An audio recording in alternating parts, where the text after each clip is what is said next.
What's cracking, everybody? Welcome back to the channel. New video. Today's video is going to be about the longest and bloodiest war that there's ever been in the California Department of Corrections. Those of you that have been around the channel, you know that there's certain groups I just don't name. And in this video, it's going to be pretty much the same. I will say this. So there's as far as the raza, there's an organization that was formed in the late 50s. Then there was another organization that was formed in the early 60s. And those organizations didn't get along. Those were the most violent organizations historically. However, there were two other groups that formed: the Southerners and the Northerners. Now, one thing to make sure that you guys understand, the Southerners and Northerners were not formed in the California Department of Corrections. They were formed in the California Youth Authority. They were formed around the late 70s.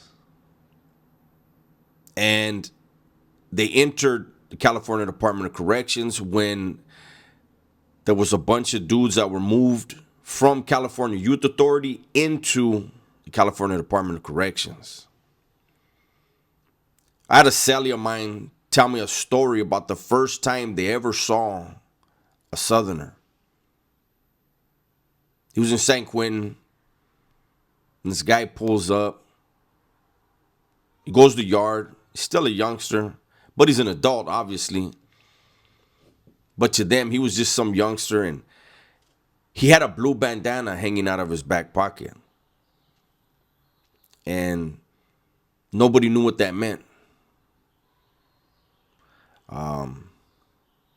I don't want to tell the whole story about that, but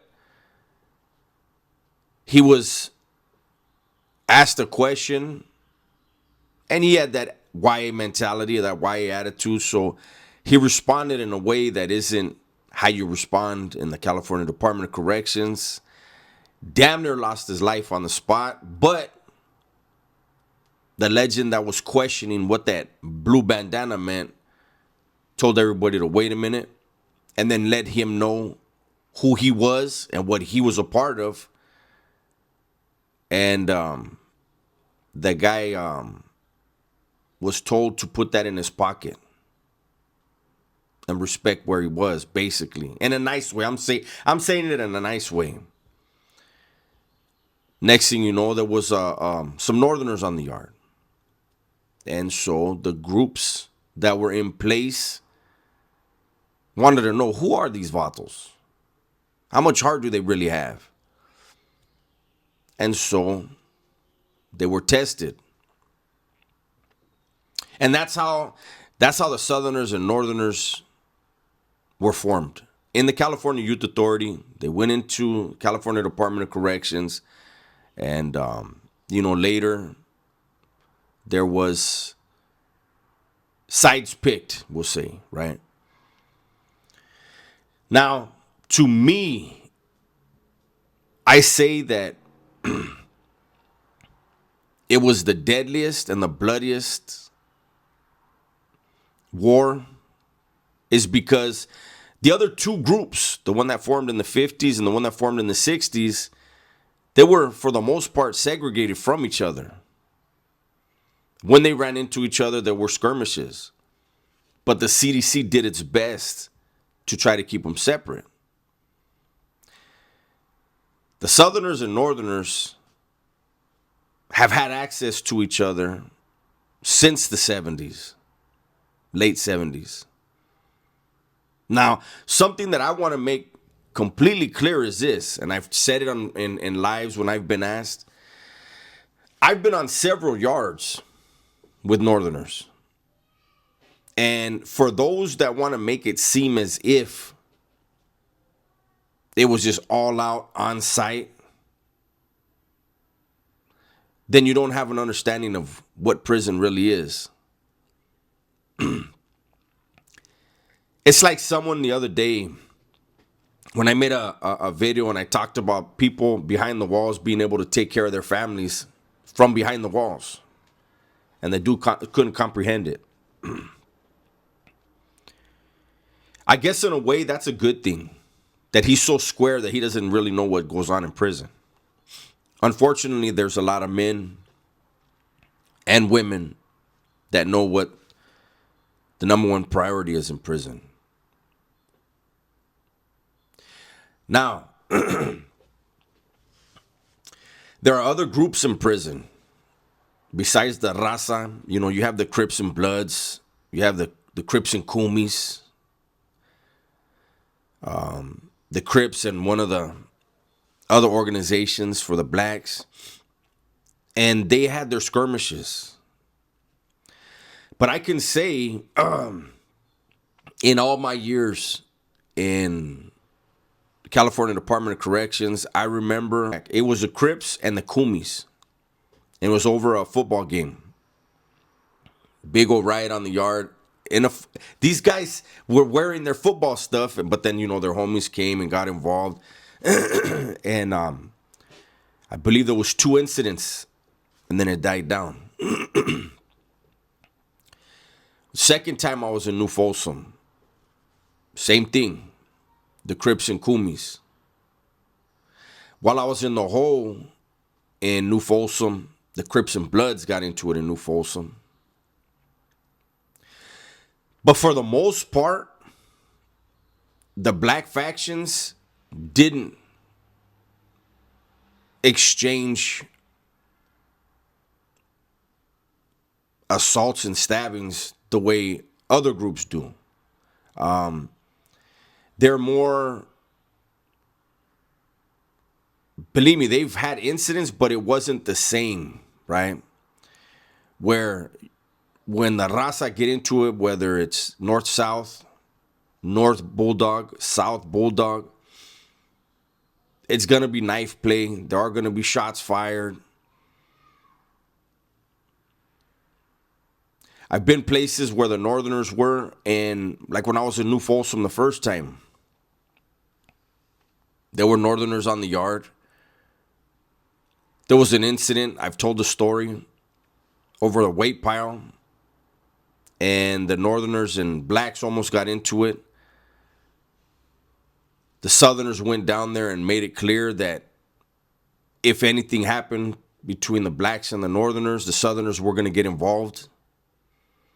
And that actually quelled the situation where at the end of the day, it's a weight pile. It's a weight bench. People were tripping over a weight bench or a couple weight benches. And so it was worked out where the northerners would be allowed to work on southerner benches. Only certain northerners, though. Just because there were others that were, the southerners looked at as, hey, that vato's not going to be allowed to get that close. And it was worked out. And then a northerner came to the yard and he was being disrespectful, and an incident happened. Actually, the bulldogs were reminded, because at the time southerners weren't allowed to touch northerners or bulldogs because they were having their issue. There was some tension between the south and north, and the southerners reminded the bulldogs, hey, you guys are supposed to be beefing with these cats. Why are you guys over here getting along? And so an incident happened. The administration moved all of the northerners off the yard B facility, sent them all to C facility. The southern and northern disagreement now is no longer a thing, and that's a great thing. That's why, like, for myself, for other dudes that did a lot of prison time, for those of us, even if you didn't do a lot of prison time, but you did time in some serious places with northerners, You understand? Like in the shoe, I told the story when I left New Folsom the second time and we went back to the Bay. The guys that worked R&R, the porters, there was the whites. They came and brought me a couple bags of oranges. We hadn't had oranges in years in the level 4 180s. And I gave some to the Southerners that were with us. And then I called over to a Northerner by the name of Woso. And I said, hey, Holmes, did they give you guys, if they give you guys any of these oranges? He said, nah, we didn't get none. There was only like 2 or 3 Northerners on the bus with us. And we're all in the cages. So I told the porter, come here, man. Give a bag to these dudes. I gave them another bag.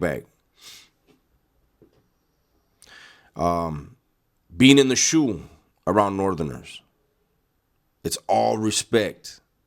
Even being on the yards with them, it was always respect. When it's on, it's on. But I wanted to make sure this video shows that even that, the oldest, the bloodiest disagreement in the California Department of Corrections, it wasn't on site all the time. Was it at places at times? Yes. And one of the prisons, or 2 of the prisons that it's always been known, if it was going to go down, it was going to go down there. It was going to be Susanville and High Desert. And those prisons happen to be side by side. Solano, there were some incidents I know of. But as far as like Pelican Bay, New Folsom, those things happened like early 90s. Yeah, when it came to the North and South beef, when it was in effect, it's true. You'll hear like Gunner, you'll hear Josh, Homie Hang, you hear these guys talk about being outnumbered, and they were. And so a lot of times when stuff would jump off, the administration would just get all the Northerners and transfer them to another facility, another prison. The problem was those guys were upset. And so wherever they land, there might be another incident, you know. But I'm glad to see and glad to know that that issue isn't a factor right now, hasn't been for a few years, hasn't been the focus, because prison is bad as it is. It's bad enough. I have made videos already saying I know in my bones the California Department of Corrections will try to orchestrate any acts of violence that will get those guys thrown back in the hole, back in the shoe.